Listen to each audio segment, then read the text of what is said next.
അല്ല, അത് അദ്ദേഹം അന്ന് രാവിലെ എൻ്റെ അടുത്ത് രാത്രി കാണാൻ പറ്റുമോ എന്ന് ചോദിച്ചു. ഞാൻ പറഞ്ഞു നമുക്ക് കാണാം എന്ന് പറഞ്ഞിരുന്നു, സത്യമാണ്. പക്ഷേ എത്ര മണിക്ക് കാണാമെന്ന് എപ്പോഴേ വരുമെന്നൊന്നും പറഞ്ഞില്ല. അന്ന് എനിക്ക് വേറെ 1-2 പരിപാടിയൊക്കെ ഉണ്ടായിരുന്നു. ഞാൻ എത്തിയപ്പോൾ ഒരുപാട് ലേറ്റായി. അദ്ദേഹം പക്ഷേ നേരത്തെ തന്നെ അവിടെ വന്നു, കാണാൻ പറ്റിയില്ല, അത്രയേ ഉള്ളൂ. അതിനകത്ത് വേറെ കാര്യമൊന്നുമില്ല. സംസാരിച്ചിട്ടില്ല. അതിനുശേഷം പിറ്റേ ദിവസം അദ്ദേഹം രാവിലെ എന്നെ വിളിക്കുമെന്ന് പറഞ്ഞു, പക്ഷേ ഇതുവരെയും വിളിച്ചിട്ടില്ല. ഇല്ല ഇല്ല, അങ്ങനെ ഒരു തീരുമാനമൊന്നും വന്നിട്ടില്ല. ഏതാ, ഞാനൊരു കമ്മ്യൂണിസ്റ്റ് ചിന്തകൾ ഉള്ളിൽ പേറുന്ന മനുഷ്യനാണ്. ആ കമ്മ്യൂണിസ്റ്റ് ചിന്തകൾ എൻ്റെ ഉള്ളിൽ ഇപ്പോഴും ഉണ്ട്, എപ്പോഴും ഉണ്ടാവും. അതിലൊന്നും മാറ്റമില്ല. അല്ല, കോൺഗ്രസ് എനിക്കങ്ങനെ ഒരു ഒരു അസ്പൃശ്യതയുള്ള ഒരു പ്രസ്ഥാനമൊന്നുമല്ല. ഞാനെപ്പോഴും പറഞ്ഞിട്ടുള്ളതല്ലേ, എനിക്കൊരു കോൺഗ്രസ് പശ്ചാത്തലമുണ്ട് എന്നുള്ളത് അത് വസ്തുതയല്ലേ. അതിനെ എന്തിനാണ് ഞാൻ മറച്ചു വയ്ക്കുന്നത്?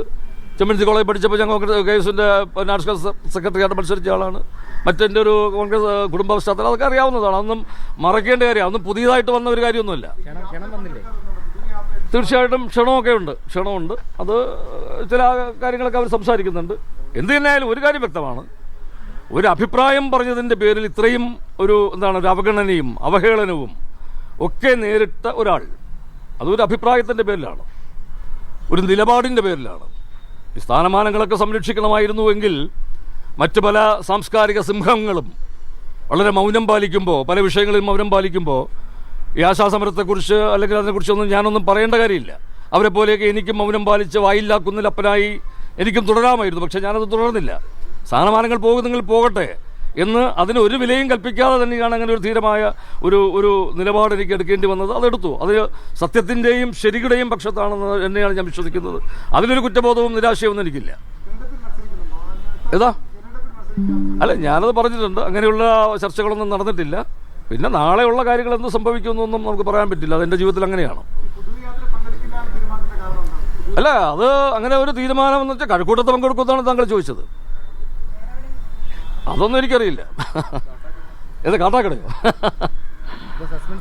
ഏതാ, അല്ല, അത്തരം കാര്യങ്ങളിലൊന്നും ഒരു ചർച്ചയും നടന്നിട്ടില്ല, ഒരു തീരുമാനവും നടന്നിട്ടില്ല. പക്ഷേ എനിക്ക് അഭിപ്രായ സ്വാതന്ത്ര്യം ഇല്ലാത്ത ഒരിടത്ത്, ആ ഒരു സ്പേസിൽ ഒരു കലാകാരൻ എന്നുള്ള രീതിയിൽ, ഒരു മനുഷ്യനെന്നുള്ള രീതിയിൽ അവിടെ തുടരുന്നത് എനിക്ക് ബുദ്ധിമുട്ടാണ്. അത് പറഞ്ഞിട്ടുണ്ട്.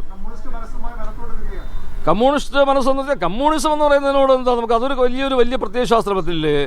ലോകത്തിൻ്റെ വലിയൊരു വിമോചന ശാസ്ത്രമില്ല. അധ്വാനിക്കുന്നവൻ്റെയും തൊഴിലാളി വർഗത്തിൻ്റെയും ദരിദ്രരായ മനുഷ്യരുടെയൊക്കെ ഒരു വലിയ വിമോചന ശാസ്ത്രമാണ്. അതിനൊന്നും ഒരു വിഷയമില്ല. പക്ഷെ അത് പ്രയോഗിക്കുന്നവരുടെ കാര്യത്തിൽ പ്രയോക്താക്കളിൽ ചില വിയോജിപ്പുകൾ നമുക്കുണ്ടാവാം.